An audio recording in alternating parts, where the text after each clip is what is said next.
You can buy a solid brick home in the UK for £35,000. Not a foreclosure, not a scam. A real, livable property in an established coastal community where independent high street shops have closed down forever, while millions trap themselves in soul-crushing 35-year mortgages for cramped city flats. Remote workers and retirees are quietly moving into these retail ghost towns to live entirely mortgage-free. But here's what the estate agents hide from you. While the local banks and bakeries are permanently boarded up, the underlying infrastructure is perfectly intact, meaning you get lightning-fast gigabit fiber broadband to run a business, while paying less in annual council tax than a Londoner spends on coffee in a single month.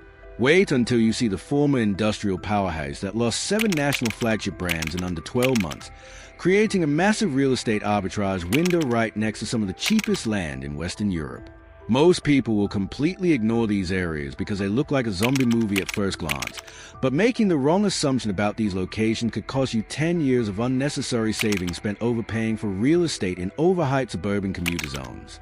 Hit subscribe right now because choosing wrong here costs thousands, and your future self will thank you for escaping the trap. Let's break it down. Number 1. Waterlooville, Hampshire.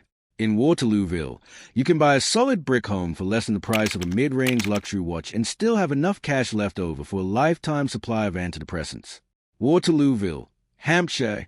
Population sits just over 64,300, tucked away on the affluent south coast, practically neighbors with Portsmouth. On the surface, it's a typical suburban hub, but it has a distinct vibe of a place that's waiting for a punchline. It's famous for being named after a pub where soldiers celebrated defeating Napoleon, which is incredibly ironic because today, the town center looks like it's one that lost a war. Let's break it down. Here's what you're working with. The median home price is around £245,000, which is practically loose change for the south of England. Average rent hovers near £950, while the cost of living sits 5% below the national average. Translation: your money actually has breathing room. Sounds like a dream, right? But here's what nobody tells you. The town center is a literal retail graveyard. Ever since a massive new out-of-town retail park opened up, it completely drained the high street of human life overnight, leaving 18 shuttered storefronts on a single stretch. Crime is average, but heavily concentrated around the eerie, rotting indoor precinct that's privately owned by a stubborn offshore fund. As one Redditor brutally put it, walking through the precinct at 2 p.m. is just me, 3 pigeons, and a plastic bag blowing like tumbleweed past a shuttered Wilco. So, what's the actual trade-off? Housing is cheap for the region, yes, but you get rock-bottom prices mixed with total commercial isolation. You'll save thousands on your mortgage, but you might spend your evening staring at a boarded-up Greggs wondering where it all went wrong. Okay, can we talk about the parking situation for a sec? The council charges premium rates to park near a dead high street, while the shiny corporate retail park down the road offers free parking. I swear, the local traffic wardens are more active than the entire local economy. They'll ticket your car for blinking too long. Imagine this. It's a foggy Tuesday evening. You step outside into the crisp coastal air, smelling the faint scent of salt water mixed with damp concrete. You see neon vape shop signs buzzing in the dark, casting a green glow over a row of metal shutters. You hear absolute, unbroken silence, right up until a rogue shopping cart rattles across the empty Wellington Pier pavement. Could you survive living next to a zombie apocalypse high street just to escape rent prices? Let me know in the comments. And if you think Waterlooville is wild, the next town somehow made economic abandonment look like a Hollywood movie set. Number 2. Easington Colliery, County Durham. In Easington Colliery, you can buy an entire 2-bedroom terrace house for the price of a used Ford Fiesta and still have enough left over to buy the local pub. No, it's not a scam. Easington Colliery, County Durham. Population sits around 5,000, perched on the rugged cliffs of the northeast coast, practically neighbors with Sunderland. On the surface, it's a gritty, historic village wrapped in dramatic coastal views. It's famous for being the filming location for Billy Elliot, which is entirely appropriate because the town feels like the camera stopped rolling 40 years ago and everyone just forgot to leave. Let's break it down. Here's what you're working with. The median home price is around £48,000. That is not a typo. You can routinely find properties at auction for £35,000, which is less than a single year's rent in London. Average rent hovers around £420 a month, and the cost of living is a massive 28% below the national average. Translation: you can live here entirely mortgage-free on a part-time wage. Sounds like a dream, right? But here's what nobody tells you. There is literally not a single bank, butcher, or clothing shop left on the main strip. The high street is entirely boarded up with metal shutters, leaving residents completely dependent on supermarket delivery vans. Absentee landlords from London buy these houses sight unseen, causing high rates of antisocial behavior in the empty properties. As one Redditor put it, "I bought a house here cash. The rugged coastal walks are beautiful, but God help you if you run out of milk after 6 p.m. because nothing is open." So, what's the real trade-off? You get absolute financial freedom, but you also get severe geographic and commercial isolation. You will save a lifetime of mortgage stress, but you might spend your winters battling astronomical heating bills because these older brick terraces are essentially uninsulated wind tunnels. And don't even get me started on the weather. The coastal sea mist, or ha as the locals call it, doesn't just roll in, it aggressively invades your soul. It's the kind of dampness that penetrates brickwork, clothing, and your general will to live. I swear, the sky here has 2 settings, charcoal gray and slightly darker charcoal gray. Picture this. It's 11 p.m. on a freezing November night. A howling, bitter wind batters the coastline, bringing a thick, salty sea fog that blankets the streets. You look out your window and see long, identical rows of brick terraces vanishing into the dark. You smell coal smoke mixed with freezing sea spray, and hear the distant, heavy crashing of the North Sea against the cliffs. Be honest, could you survive the isolation of a retail ghost town for a £35,000 house? Comment yes or no. And if you thought Easington's coastal grit was intense, the next place on our list took a 1970s futuristic utopia and turned it into a concrete maze running out of fuel. Subscribe so the algorithm stops recommending generic property porn. This channel is your official survival map for navigating concrete spaghetti junctions and towns built over literal rivers. Number 3. Irvine, North Ayrshire. Irvine is a kind of town where stunning, historic harbourside and a decaying 1970s brutalist megamall exist on the exact same block. Same zip code. Make it make sense. Irvine, North Ayrshire. Population sits around 33,600, positioned right on the scenic coast of Western Scotland, practically neighbours with Glasgow. On the surface, it's a historic maritime port mixed with a radical post-war new town experiment. It's famous for its links to Robert Burns, which is pretty fitting because parts of the town centre will make you want to poetically weep into a glass of whiskey. Let's break it down. Here's what you're working with. The median home price sits comfortably around £115,000, which is practically loose change compared to the UK average. Average rent hovers near £575 a month, while the cost of living is a beautiful 18% below the national average. Translation: your disposable income goes exceptionally far here. Sounds like a dream, right? But here's what nobody tells you. The town centre is cut off from the beautiful harbour by a chaotic maze of concrete dual carriageways designed for 1970s traffic that never actually arrived. The massive Rivergate shopping centre stands half vacant over a river like an abandoned spaceship, losing 35% of its core tenants in under 3 years because high local business rates completely penalise any new boutique cafes or independent shops. As one Redditor brutally put it, the harbour area is stunning with great pubs, but walk 5 minutes into the town centre and it's a concrete maze of shutters. It's like living in 2 different dimensions simultaneously. So, what's the actual trade-off? You get incredibly cheap coastal living, but you also get a front-row seat to an urban planning disaster. You'll save thousands on property, but you might spend your weekend afternoons wandering past betting shops and discount stores wondering where the actual town went. Okay, can we talk about the roundaways and town planning for a sec? Navigating Irvine feels like someone dropped a plate of spaghetti onto a map and said, yeah, let's make those roads. I swear, you can enter a single roundabout here and somehow end up 3 towns over before you find an exit. It's not a road system, it's a psychological test. Imagine this. It's 4 p.m. on a drizzly October afternoon. The sky is a heavy, bruised purple. You stand on a concrete overpass looking at a massive, rust-stained shopping center looming over the water. You smell a mix of salty sea air and soggy fast food wrappers, and all you can hear is a constant, echoing thud-thud of car tires hitting concrete expansion joints on the empty dual carriageway below. Remember Waterlooville's rotting indoor precinct? Irvine said, "Hold my tenants," and built theirs on top of a literal river.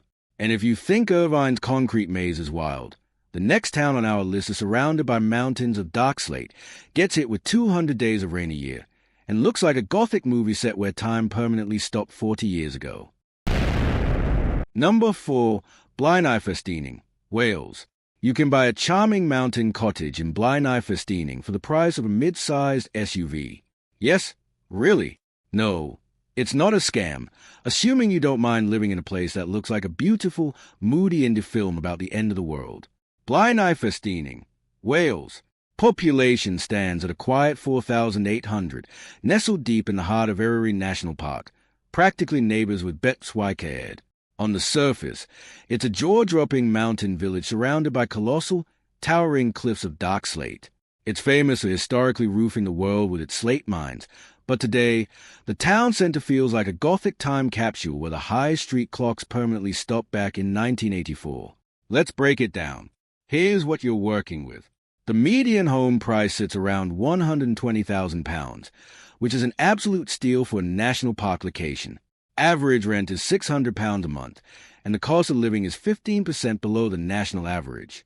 Crime is practically non-existent.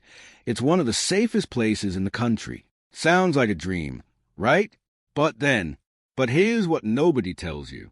The town experiences over 200 days of rain a year, a statistic that keeps corporate retail completely terrified and far away.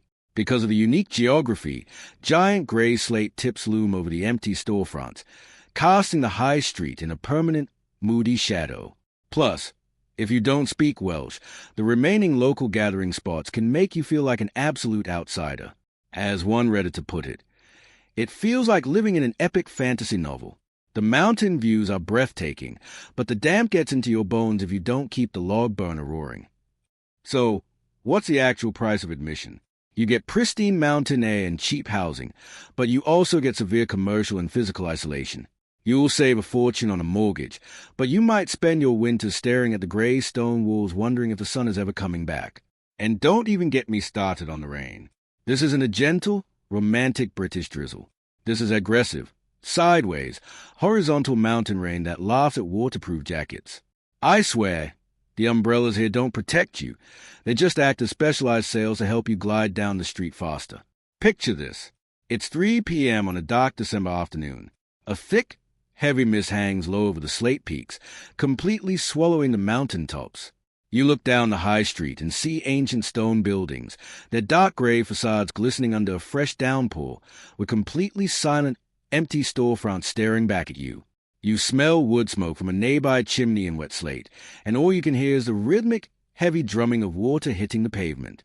Drop a slate or rain in the comments if you think you could hack this climate.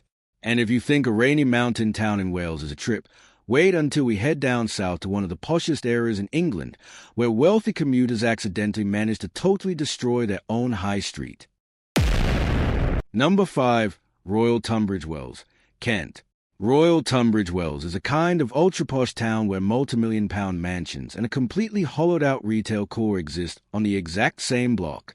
Same zip code. Make it make sense. Royal Tunbridge Wells, Kent. Population sits comfortably at 51,200, located deep in the affluent commuter belt of the Garden of England, practically neighbors with London.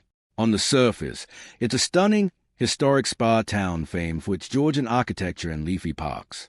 It's historically known for its wealthy, highly opinionated residents, the classic disgusted of Tunbridge Wells, but today it holds a shocking new record, the highest rate of major brand collapses per capita in the region. Let's break it down. Here's what you're working with. The median home price in the town centre has taken a massive hit, crashing down to around £460,000, which, while high, represent a historic dip for this exclusive pocket. Average rent hovers at £1,450 a month, but the overall cost of living is 18% above a national average. Crime is practically non-existent. It is beautifully safe. Sounds like a dream, right? But here's what nobody tells you. Out-of-touch commercial landlords still demand exorbitant, historic London-level rent, choosing to let massive flagship units sit empty for years rather than lower prices. Meanwhile, the ultra-wealthy residents now buy absolutely everything online. The town lost 5 massive national retail brands in a single calendar year, leaving the historic center looking like an upscale ghost town wrapped in strict conservation laws. As one Redditor brutally put it, the wealthy residents here complain about the eyesore of empty shops on Nextdoor every single day, but then they buy everything from Amazon. They kill their own town. So, what's the real trade-off? You get a safe, gorgeous, and prestigious address, but you also get zero actual functional daily retail. You'll save money compared to peak London property prices, but you'll spend your weekends driving out of your own luxury town just to find a shop that sells basic home goods. And don't even get me started on the commercial landlords. I swear, these property funds would rather let a stunning, historic building rot into the pavement for a decade than drop the rent by a single pound. They are treating the high street like a game of real estate chicken, and spoiler alert, everyone is losing. Imagine this. It's 10 a.m. on a sunny Saturday morning. You walk down the beautiful, historic colonnade of the Pantiles, smelling expensive artisan coffee and fresh pastries. You turn the corner onto the main high street and see grand Victorian stone facades entirely blanked out by giant white vinyl sheets hiding empty spaces where department stores used to be. You hear polite, affluent silence, broken only by the sound of an Ocado delivery van reversing down the street. Remember Blind Eye Festining's empty shops caused by slate and rain? Tunbridge Wells did it to themselves with pure, unadulterated snobbery and online shopping habits. And if you think a posh retail graveyard in Kent is wild, the next town on our list is a rugged northern port city that sits right across the water from Liverpool, where a massive concrete megamall is acting like a retail black hole. Number 6, Birkenhead, Merseyside. Birkenhead is a kind of town where you can catch a world-class ferry across the river to a booming metropolis, then turn around and realize your local shopping mall looks like a 1990s time capsule that everyone abandoned mid-sentence. Birkenhead, Merseyside. Population stands around 109,800, sitting right on the Wirral Peninsula, practically neighbors with Liverpool. On the surface, it's a proud, gritty port town with stunning historic docks and a park so beautiful that New York Central Park was literally modeled after it. It's famous for its industrial shipbuilding legacy, but today, its town center feels less like an industrial powerhouse and more like an eerie, concrete movie set where the actors vanished decades ago. Let's break it down.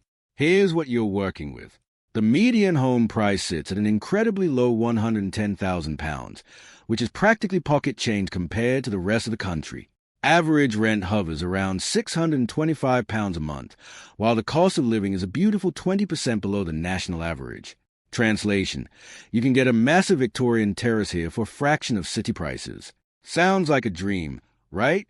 But here's what nobody tells you.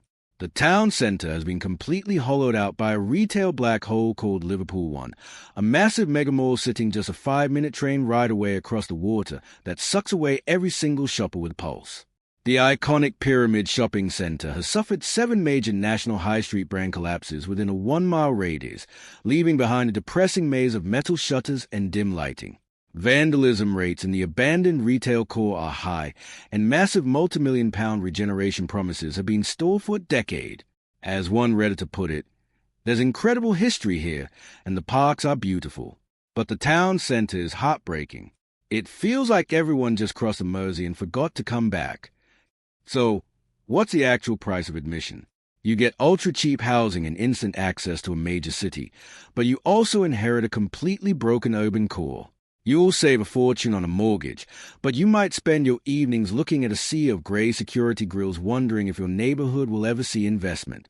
Okay, can we talk about the local property developers and council promises for a sec? Every 2 years, there's a shiny new brochure showing artist impressions of a futuristic waterfront oasis with artisan markets and glass towers. I swear, they've drawn more sketches of this town than Leonardo da Vinci did in his entire life, but the only thing that actually changes is the amount of rust on the shutters. Picture this.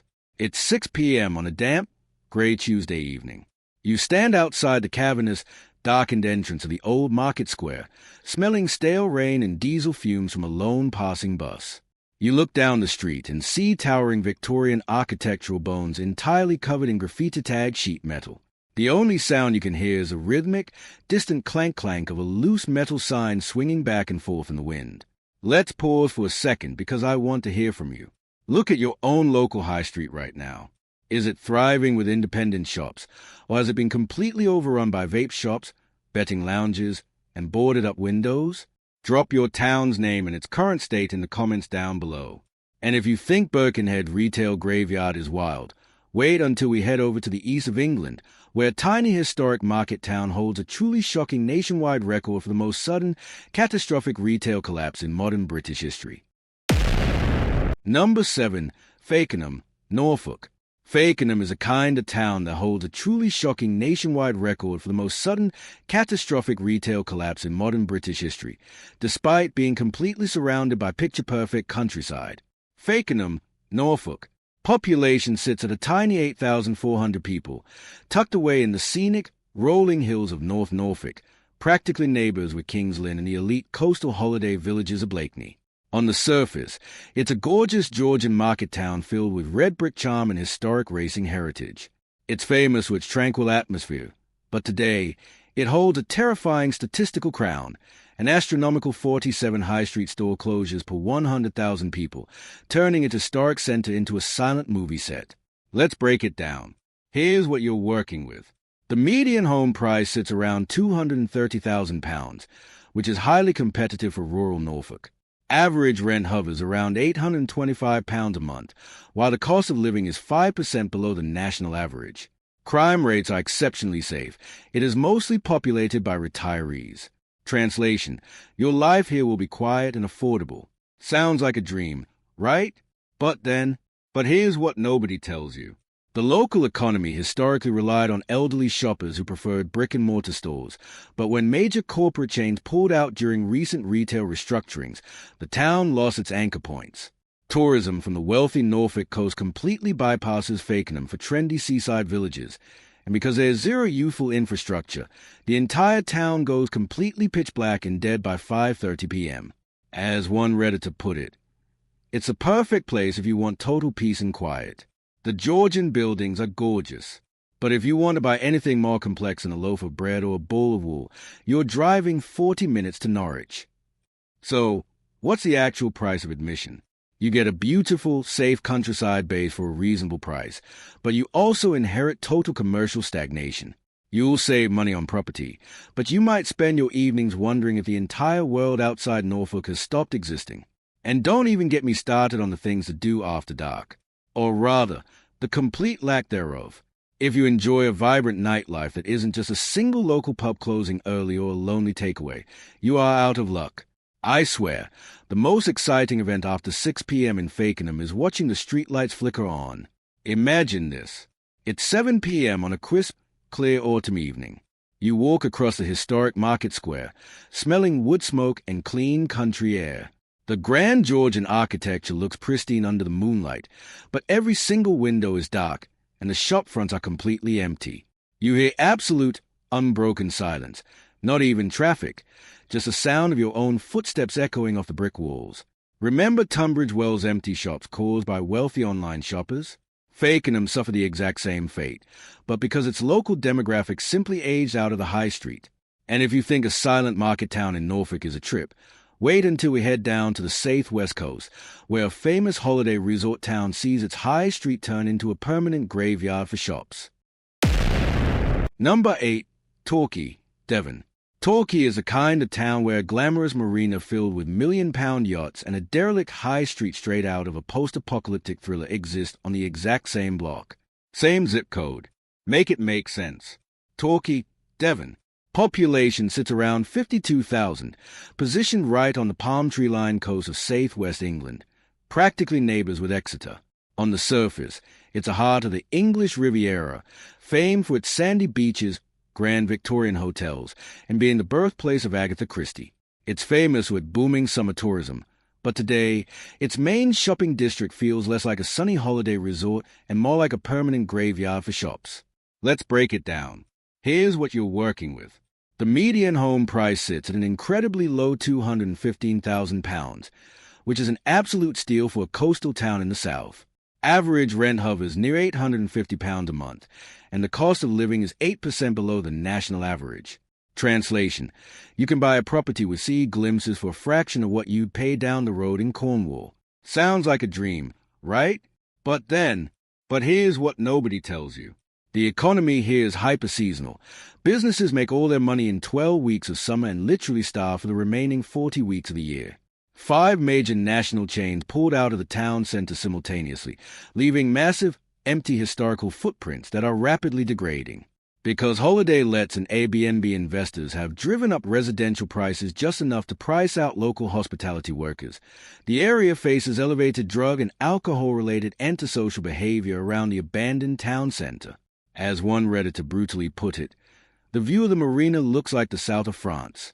Turn around and look at Union Street, and it looks like a recessionary nightmare. The contrast is mind-bending. So, what's the real trade-off? You get beautiful coastal scenery and cheap property, but you also get a completely fractured local economy. You'll save thousands on a mortgage, but you might spend your winters navigating a ghost town filled with boarded-up windows and empty tourist traps. And don't even get me started on the seasonal tourist traffic and the hills.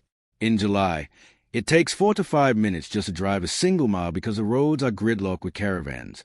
And walking up from the seafront? I swear, Torquay's geography was designed by a sadistic personal trainer.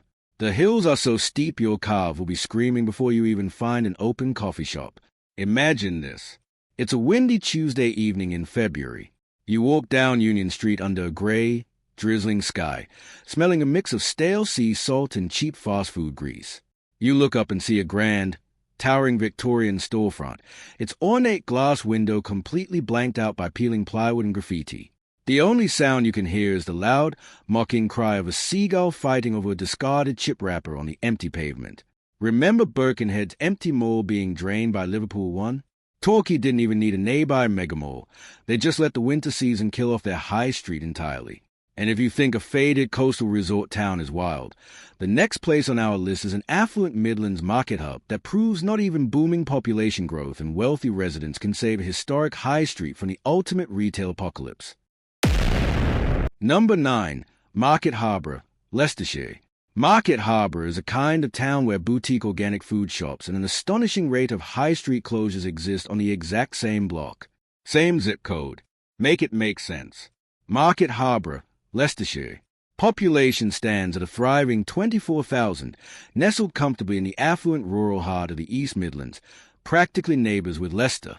On the surface, it's a postcard-perfect historic market town filled with independent charm, wealthy families, and gorgeous fox-hunting country aesthetics. It's famously ranked as one of the best places to live in the UK, which makes the fact that it ranks near the absolute top for retail closures per capita a total psychological whiplash. Let's break it down. Here's what you're working with. The median home price sits around £315,000, high for the Midlands, but highly competitive compared to the London commuter belt. Average rent hovers near £925 a month, while the cost of living sits just 2% above the national average.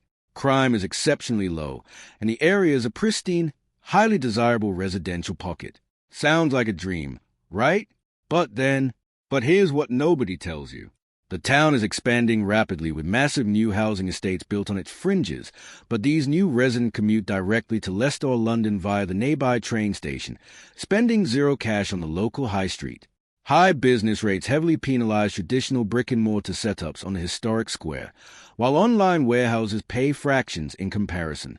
As a result, the town centre has been completely taken over by luxury charity shops and an endless loop of estate agents rather than functional daily retail. As one Redditor put it, it's a beautiful town to live in, very picturesque. But the high street is just an endless row of coffee shops, charity boutiques, and empty units. You can't actually buy clothes or electronics here in the mall. So, what's the real trade-off?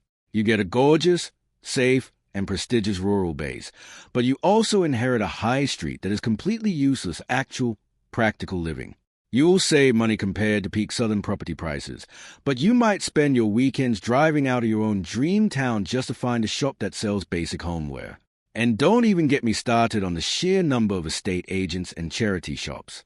I swear, if you walk down the high street with a clipboard, you'd think the entire local economy consisted of people donating old sweaters just so someone else could sell them a house to store them in. It's a closed-loop economy of beige knitwear and mortgage brochures. Picture this. It's 11 a.m. on a bright Saturday morning. You step out onto the stunning, wide, historic market square, smelling high-end artisan coffee and fresh-baked sourdough. You look across the street to admire a beautiful 17th-century timber-frame building, only to realize the ground floor is entirely hollowed out, featuring a giant to let sign covered in bird droppings.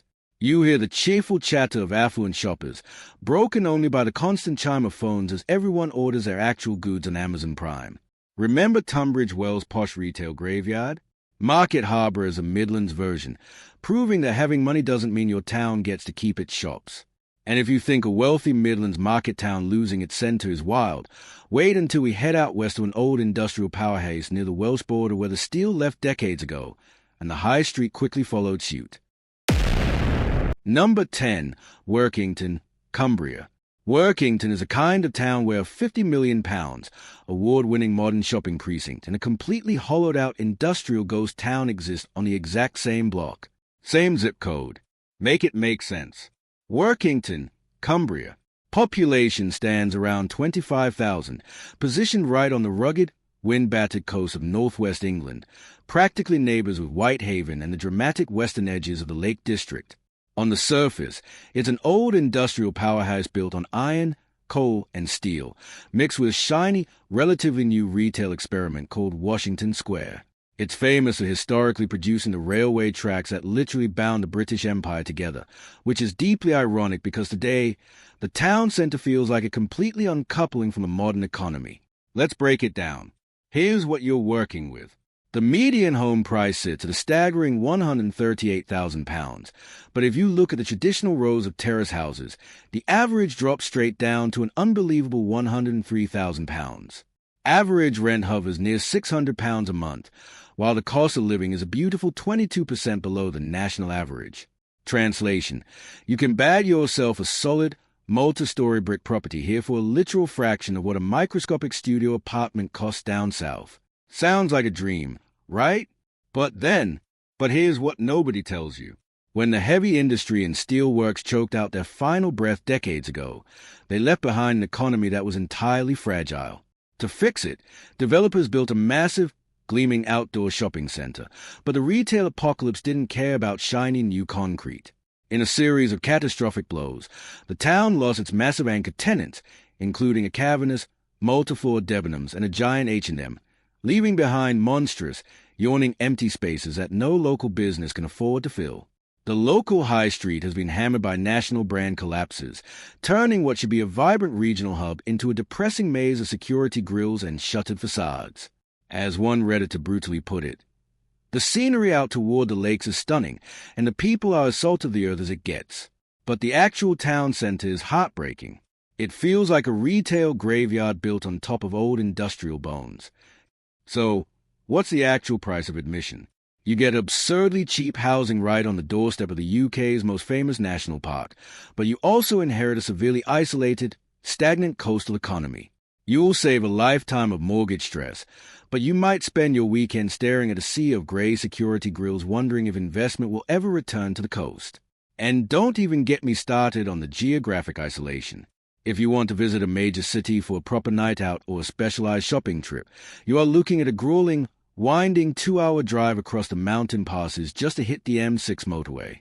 I swear, the public transport here isn't a transit system. It's a commitment to a slow, existential journey through time and rain. Imagine this. It's 5:30 p.m. on a drizzly, freezing January Tuesday. The sky is a heavy, industrial slate gray. You stand in the middle of a modern, beautifully designed pedestrianized shopping square, smelling a mix of salty Irish sea air and damp concrete. You look across at a massive, darkened glass flagship store with a fading corporate logo peeling off the facade. The only sound you can hear is the bitter, howling coastal wind whistling sharply through the empty clothing racks left behind inside the windows. Remember Irvine's brutalist spaceship mall built over a literal river? Workington did the exact opposite. They built a gorgeous, open-air shopper's paradise, and then watch the corporate world pack up its bags and leave it entirely behind. Number 11, Canvey Island, Essex. Canvey Island is a kind of town where a massive, scenic seawall built to protect thousands of residents and a completely struggling, gridlocked high street exists on the exact same block. Same zip code. Make it make sense. Canvey Island, Essex. Population sits around 38,100, reclaimed entirely from the marshes of the Thames estuary, practically neighbors with Southend-on-Sea. On the surface, it's a distinct, fiercely independent island community with a retro 1930s holiday camp vibe. It's famous for its pioneering pub rock music scene and its massive concrete flood defenses, which is pretty fitting because trying to get shoppers onto the high street today feels like trying to hold back the tide with a broom. Let's break it down. Here's what you're working with. The median home price sits around £355,000, which actually sounds expensive until you realize it is one of the lowest entry points for a coastal property anywhere in the home counties. Average rent hovers near £1,100 a month, and the cost of living is roughly 5% below the wider southeast average. Translation: it's your cheapest ticket to an Essex postcode by the water. Sounds like a dream, right? But here's what nobody tells you. The entire island is hooked up to the mainland by just 2 bridges that converge onto the exact same notorious roundabout. When rush hour hits or a delivery truck breaks down, the entire island becomes a localized parking lot. This absolute geographic bottleneck has starved the main shopping stretch on Furtherwick Road of casual out-of-town foot traffic. Major brands are consolidated into nearby mainland retail parks, leaving the island's core to battle high vacancy rates. As one Redditor put it, the community spirit here is unmatched and the seawall walks are great. But if there's an accident on the bridge, you're trapped on the island for 3 hours, and good luck finding anything on the high street that isn't a charity shop or a sunbed salon. So, what's the real trade-off? You get highly affordable coastal living in a tight-knit, proud community, but you also inherit an absolute logistical nightmare. You'll save thousands compared to buying a house further up the line in Leigh-on-Sea, but you'll spend a chunk of your life staring at brake lights just trying to get off your own island to do some basic shopping. And don't even get me started on the geography. Because the entire place is sitting below sea level, you are constantly living in the shadow of a monolithic concrete seawall. I swear, the local weather forecast doesn't just tell you if it's going to rain. It makes you check the high tide charts just to make sure your car isn't going to turn into a temporary submarine. Imagine this. It's 5:30 p.m. on a dark November Monday. A damp, salty chill rolls off the Thames estuary. You are sitting completely stationary in a 2-mile queue of traffic blasting your heater, smelling diesel fumes and brackish mud. Through the drizzle, you look across the road at a row of closed independent shops and shuttered facades, while the distant, low hum of the petrochemical refineries across the water echoes through the gloom. Remember Workington's empty open-air shopping square? Canvey Island didn't even need a retail apocalypse to hollow out its options. They just let a single gridlocked access road isolate their high street from the rest of the world. Number 12, Fleetwood, Lancashire. Fleetwood is a kind of town where a breathtaking, historic Victorian tramway system and a completely hollowed-out coastal high street exist on the exact same block. Same zip code. Make it make sense. Fleetwood, Lancashire. Population stands around 26,000, positioned right at the tip of the Fylde Peninsula, practically neighbors with Blackpool. On the surface, it's a beautifully planned Art Deco and Victorian gem, designed by the local nobility back in the 1830s to be the ultimate northern seaside jewel. It's famous for its deep-sea fishing heritage and as a birthplace of the legendary fisherman's friend lozenges, which is entirely appropriate because walking down the main street today will leave a distinctly bitter taste in your mouth. Let's break it down. Here's what you're working with. The median home price sits at an astonishingly low £125,000. Average rent hovers near £590 a month, while the cost of living is a beautiful 21% below the national average. Translation: you can purchase a stunning period terrace here for the price of a deposit in Manchester. Sounds like a dream, right? But here's what nobody tells you. When the UK fishing industry collapsed, it dragged the town's economic spine down with it. To make matters worse, the massive indoor outlet mall at Fleetwood Freeport, now renamed Affinity Lancashire, was built right on the marina, acting like a giant commercial Hoover that sucks every ounce of foot traffic away from the actual town center. Lord Street, once a grand, bustling boulevard, has suffered a catastrophic wave of national high street brand exits, leaving behind a depressing stretch of metal shutters, cash-only discount centers, and empty storefronts. As one Redditor brutally put it, the beach walks and the views over Morecambe Bay are world-class, but the town center feels completely abandoned. It's a beautifully designed Victorian show with nothing left inside. So, what's the actual price of admission? You get deeply affordable coastal living and unmatched historic charm, but you also inherit a front-row seat to post-industrial isolation. You'll save a fortune on a mortgage, but you might spend your weekends walking past faded Art Deco buildings wondering where the people went. And don't even get me started on the transport bottleneck. Because Fleetwood sits at the very tip of Peninsula, there's only one main road leading out toward the motorway network. When there's an accident or a summer influx of tourists heading down the coast, the entire town gets entirely cut off. I swear, the local traffic isn't a commute. It's a stationary geographical hostage situation. Imagine this. It's 5 p.m. on a windy November Thursday. The sky is a heavy, bruised purple over the Irish Sea. You stand next to a beautifully preserved vintage tram stop on Lord Street, smelling salt spray and wet pavement. You look down the boulevard and see spectacular, grand Victorian facade entirely blanked out by peeling plywood and security grills. The only sound you can hear is the low, mournful rumble of a single empty tram rolling past a long row of dark, abandoned shops. Remember Canvey Island's isolated high street caused by its gridlocked access bridges? Fleetwood did the exact same thing, but added an outlet mall right on their doorstep to finish the job. And if you think a faded Lancashire port town losing its heart is wild, the next stop on our list is a sprawling post-war estate in the Midlands where the factories closed down, the local buses stopped running, and the town centre literally became an island trapped in a sea of concrete. Number 13, Castle Vale, Birmingham. Castle Vale is a kind of town where a massive master-planned £300 million post-war housing oasis and a completely stranded, concrete retail island exists on the exact same block. Same zip code. Make it make sense. Castle Vale, Birmingham. Population stands at a bustling 10,000, positioned right on the eastern fringes of the UK's second city, practically neighbours with Sutton Coldfield. On the surface, it's a modern, heavily regenerated residential estate built on the site of a historic wartime airfield. It's famous for undergoing one of the most celebrated urban transformation projects in British history, scrubbing away its high-rise crime reputation from the 1970s. But today, its localized commercial center feels like an architectural island trapped in a sea of concrete. Let's break it down. Here's what you're working with. The median home price sits comfortably around £165,000, an absolute bargain for a well-connected Birmingham suburb. Average rent hovers near £775 a month, while the cost of living is 12% below the national average. Translation: you get modern, community-focused housing for a tiny fraction of city center prices. Sounds like a dream, right? But here's what nobody tells you. While the housing was beautifully rebuilt, the local retail infrastructure was completely left behind. The local buses cut back their schedules, and the estate's main retail hub, Castle Vale Retail Park, was built right on the periphery, tailored entirely for major car owners. The actual neighborhood high street was choked out, trapped behind vast concrete roundabouts and dual carriageways that isolate elderly or non-driving residents. Independent boutiques couldn't survive the isolation, leaving the estate center to face elevated vacancy rates and a depressing reliance on a single corporate supermarket chain.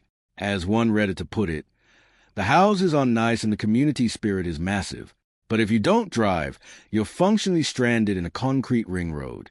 The local center has nothing left but a betting shop and empty units. So, what's a real trade-off? You get a brilliant, affordable community estate with great housing, but you also inherit an absolute masterclass in spatial isolation. You'll save a fortune on a mortgage, but you might spend your weekends waiting on an unreliable bus just across the concrete barriers of your own neighborhood for basic goods. And don't even get me started on the estate's layout. Because it was built on an old airfield, the wind doesn't just blow through Castle Vale. It sprints down the flat, straight avenues like a drag racer. I swear, trying to carry a bag of groceries home from a retail park on a windy Tuesday feels less like a walk and more like an extreme sport where the environment is actively rooting against you. Imagine this. It's 6 p.m. on a freezing January evening. The sky is a thick, urban orange from the distant city lights. You stand in a concrete pedestrian square, smelling damp tarmac and exhaust fumes from a lone idling delivery moped. You look across the street at a row of empty storefronts, their faded signs completely obscured by heavy steel shutters. The only sound you can hear is a constant, heavy roar of traffic from the nearby Spine Road, completely cutting your neighborhood off from the rest of the city.